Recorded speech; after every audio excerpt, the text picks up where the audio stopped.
Okay, so we're going to focus on graphing algebraically, but we will talk about the different ways to solve. So there are 3 ways to solve systems. You can solve by graphing, substitution, or elimination. Some books call it linear combination. So depending on the worksheet I give you, sometimes you'll see that term. I think the ones I give you, though, are going to say elimination.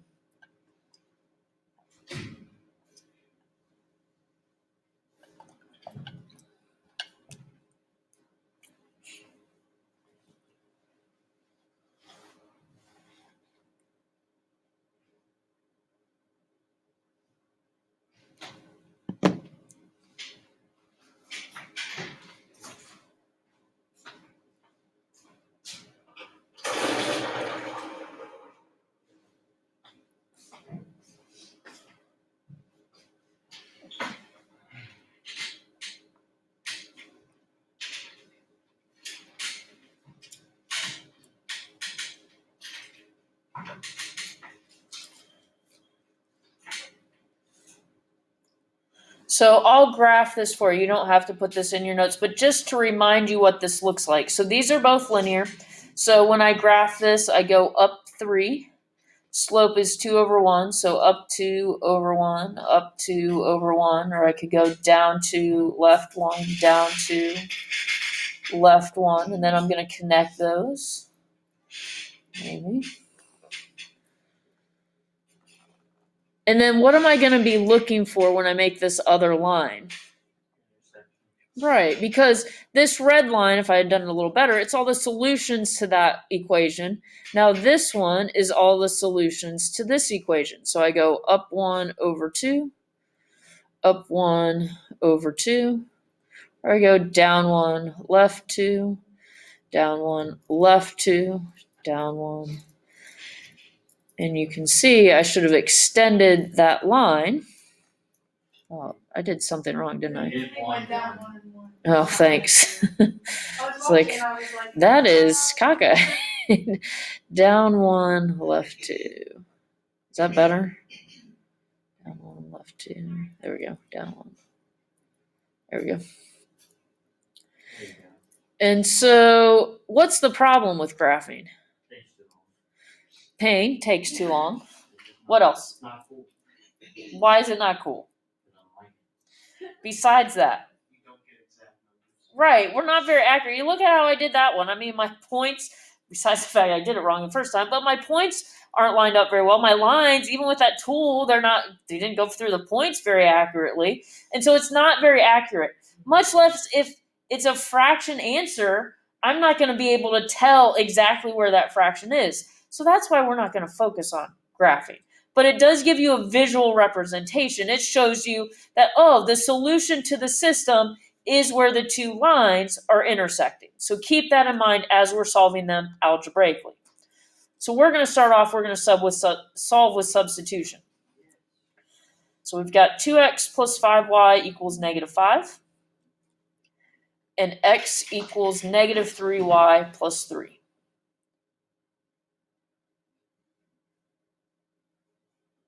So for substitution, your goal is to get one of the equations, solve for x or y. Check, they did it for us. We usually aren't that lucky. So then remember, you take that equation and you substitute into the other equation. So then I'm going to have 2, and I'm going to plug in negative 3y plus 3. Plus 5y equals negative 5. And now it's just plug and chug away. So distribute negative 6y plus 6 plus 5y equals negative 5. Combine like terms. Negative y plus 6 equals negative 5. Subtract 6. Negative 1y equals negative 11. Divide. Y equals 11. Now what do I want to do? Plug in your y in the other equation. Yeah, we want to plug in to get the x. since we want x, the best place to plug it in is the one that's x equals. I could plug it into either one, but if I plug it into x equals, I'll get my answer a little bit quicker. So x equals -3 plus 11 plus 3. Throw it in your calculator, do it in your head. -33 plus 3, that's -30. I do want you to write your answer as ordered pairs. So I know when you were doing it on mixed reviews, I didn't really care. But I do want us, it's going to help for the next section or this upcoming section, get in the habit of writing those as ordered pairs. So x's then y's. And that represents that, oh, this is the intersection on the graph.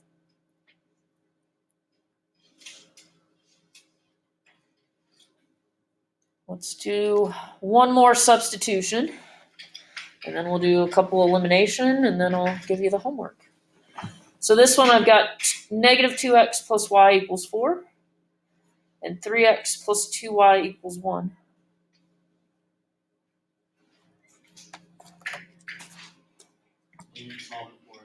They didn't. So if you're gonna choose, because you will have some that you get to choose whether you use elimination or substitution. So when you get to choose what, or just if you're using substitution, what is the best thing to solve for? Y. And why are you choosing y? Because it's linear. Y equals. What do you mean? It's in standard, not standard form. So it doesn't necessarily matter if it's in slope-intercept form. So I get it. We like slope-intercept form. On this one, I wouldn't necessarily solve for y. On this one, I know it's elimination, but I wouldn't solve for y on this one if I did substitution, Caitlin. Seeing if it would come out negative or not at first. So that's a good choice, but that isn't even what I look at. So something about these, this one I wouldn't use substitution. So what about this tells me I would solve for x? This one I would solve for either x or y. Oh, the one that doesn't have a coefficient. Yeah. So the best one to pick is one that doesn't have a coefficient because that's going to avoid fractions. So pick something that doesn't have a coefficient. So I'll write that down after I solve this. But let's solve this one for y. So that's going to be your best choice, is find something that doesn't have a coefficient. So that means we're going to add 2x. So we're going to get y equals, you can put it in whatever order. Most of us will put it in slope-intercept form because that is what we're used to. And then we'll plug this into the other one. So we'll get 3x plus 2. Plug in 2x plus 4. Once you get it plugged in, it's just plug and chug away. 3x plus 4x plus 8 equals 1. And you may get some fractions. I don't know if I'll have any on our examples where we'll get fractions, but you may get a couple fractions on the worksheet today. Oops. I don't think we do on this one. I have a question. It's Yeah. not related to math. It's just a Okay. question. All right. Who came up with like the homework boards? You or Ms. Martin? Mr. kind of came up with it, but I had it before Mrs. Markle. I had it several years before her. I made Mrs. Markle's for her. I always thought Ms. Markle did. Did you not see my little initial in hers? No. Oh yeah. Is it at the bottom? I don't remember where I put it, but I put the tape on hers for her. Yeah, I remember. Yeah, that was a very random Did you question. make I it know. all like even? I measured it all out. I don't know, the second box kind of looks bigger than the first. It's a little off. I got better the more I did. And the fourth box. Like I did hers, I did Mrs. Honhardt's. I feel like I did someone else's too. But now even upstairs, they have them upstairs. Your trend carried you. I know. Mr. Cundiff will say he tried to do it first though. Did he actually do it first? I don't know. He has a variation of it. So I guess I can give him the credit. No, I remember seeing Miss Markle from last year, and I was like, oh, that's actually kind of like smart to do. But I had it several years before her. Oh, I took some convincing to get her to do it. convincing. Yeah, What did she do before? Just nothing. nothing. All right, elimination. So elimination, this is the one where we add them up. We line them up, and then we're going to add and subtract. So I've got x plus 2y equals 6, and 3x minus 2y equals 2. Don't you try to get one to cancel? So our goal is you're going to line them up like this. You want the x's, the y's, the equal signs, the other side to all be in line. And you have to have either the x's or the y's to be the same number but different signs. So I may even kind of write that out. So x or y, same number, different sign. Can I just write x or y has to cancel out? Yeah, they're your notes, whatever makes sense to you. So right now, I have that. So the y's are going to cancel. So I go ahead and I'm going to add those equations. And you can do it with subtraction, but I think it's always easiest that you want those to cancel. So we'll eventually talk about multiplying and dividing, but I think it's always easy to just always add those equations. So this is a 1x. So 1x and 3x is 4x. 2y and negative y or negative 2y cancel. There's your elimination equals 6 and 2, that's 8. And then you just substitute. So it's an easy equation to solve. We got to do that first. So divide by 4, x equals 2. So yes, we do need to get the other variable, so we can plug it into either one of these. I usually just go back up to the top unless this one jumps out to me for some reason. So I say 2 plus 2y equals 6. This is the little bit of the downside is it takes a little bit more time to solve, not much. So 2y equals 4, y equals 2, 2 is my answer. So what makes it a little harder is when you have to get them to match. So like this one, I've got 3x plus 3y equals negative 15, and 5x minus 9y equals 3.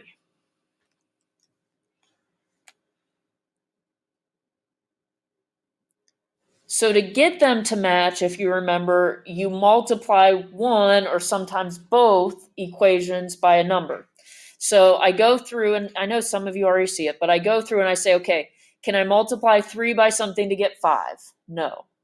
Can I multiply 3 by something to get 9? Yes. And when I do that multiplication, I also want to make sure their signs are going to be opposite. Well, they already are. So I need to multiply 3 by 3 to get 9. Sometimes I even jot down that I'm going to get both of those to be 9y. And so I'm going to multiply this whole equation by 3. And I'm going to write it underneath. So 3x, nope, I didn't multiply, did I?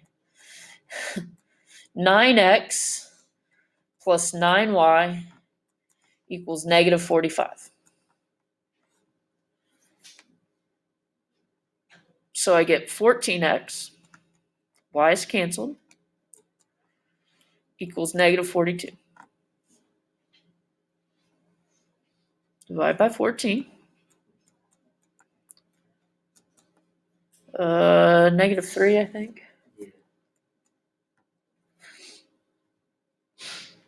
And again, you can plug into either of the original. You could plug into that new one. It's just bigger numbers. So I usually just go up to the top. So 3 times negative 3 plus 3y equals negative 15. Negative 9 plus 3y equals negative 15. The more elimination practice you do today, the better you're going to be for tomorrow, or better off you're going to be for tomorrow. Because that's what we're going to use more of tomorrow. Negative 3, negative 2 is my answer. Are we going to learn like new ways to do it? We're going to learn systems with 3 variables tomorrow. My bro, whenever I was little, I like only just did systems, so he tried to get me to use some that it's like Gaussian elimination or something like that. Do you know what that is? That has to do with matrices. Yeah, I don't even know if it's already. Yeah. So we don't have time to get to them, unfortunately. Because it looked confusing. He made these giant brackets, Yeah. and just started writing numbers and I said, I don't know what you're doing. All right, so I think this can probably be our last one. Maybe not. I take that back. 6x plus 15y equals negative 11. And 2x minus 5y equals negative 9.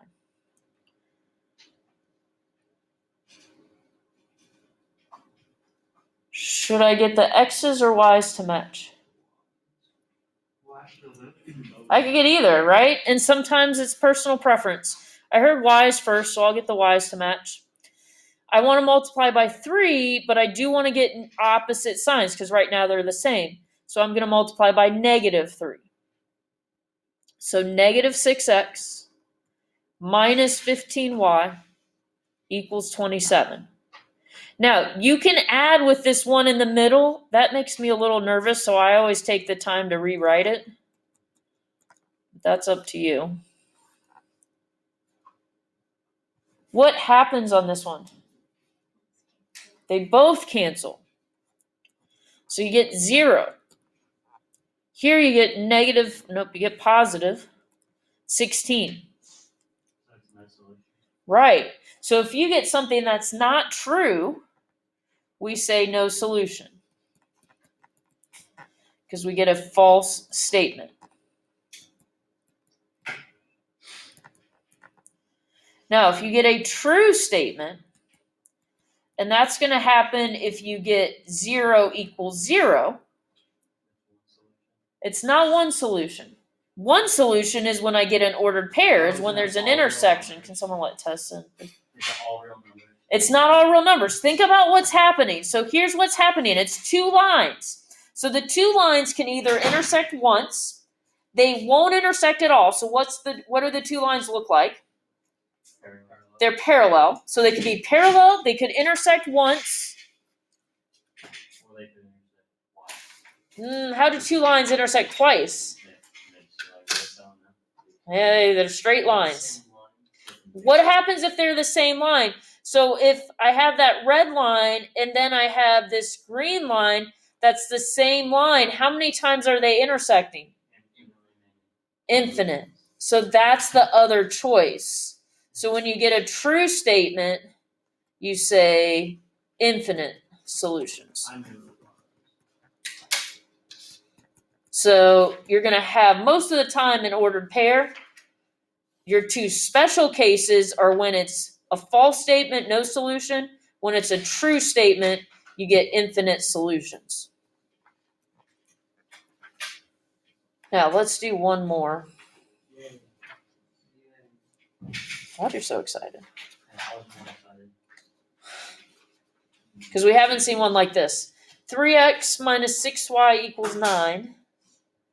And negative 4x plus 7y equals negative 16.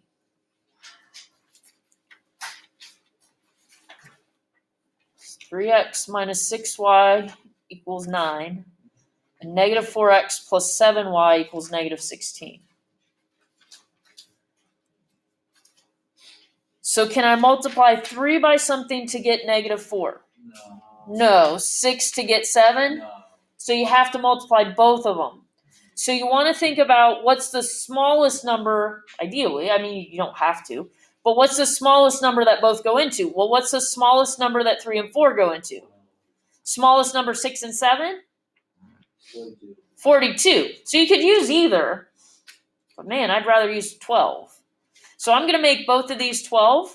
The nice thing is the signs are already opposite. So sometimes you have to multiply both. So I'm going to multiply this by 4 and this by 3. So I'm going to have 12x minus 24y equals 36. And negative 12x plus 21y.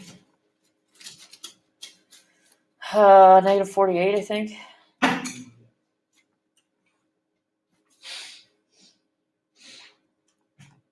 So you get negative 3y equals negative 12, y equals 4. Plug it into any of those. Again, personally, I like to just go back up to the top one. So 3x minus 4 times 4, nope. Minus 6 times 4, I got ahead of myself. Equals 9. 3x minus 24 equals 9.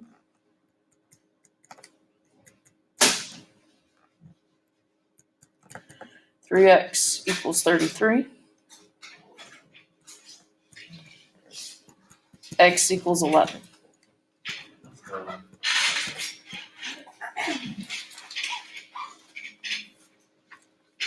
All right.